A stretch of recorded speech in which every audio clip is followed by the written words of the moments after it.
আপনারা যারা নিয়মিত মনোযোগ দিয়ে জুমার নামাজের খুতবা শুনেন, দেখবেন জুমার নামাজের খুতবা মনোযোগ দিয়ে শুনলে প্রায় অধিকাংশ শতকরা 99% ইমাম সাহেব শুক্রবারে জুমার দিন দ্বিতীয় খুতবা যখন পড়ে দাঁড়ায়া শেষ খুতবা, এই খুতবার লাস্টে এই আয়াত পড়ে খুতবা শেষ করে। বুঝছেন?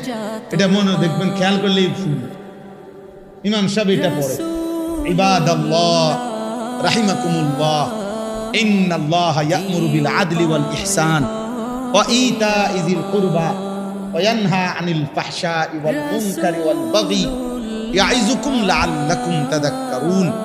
এরপরে কয় ফাযকুরুনি আযকুরুকুম ওয়াশকুরুলি ওয়ালা তাকফুরু। এটা কইলেই মুসল্লি লরে সেরা ওড়ে বুঝে যে খুতবা কি হয়ে গেছে, শেষ হয়ে গেছে, ঠিক না? এটা বুঝে সব। তাইলে এর অর্থ কি?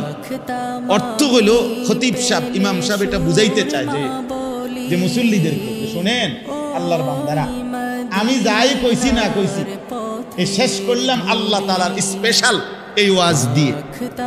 বুঝছেন কিনা? এই জন্য আল্লাহ তাআলার এই বিশেষ ওয়াজের মধ্যে আত্মীয় স্বজনের সহিত উত্তম আচরণ এই কথাটা আছে।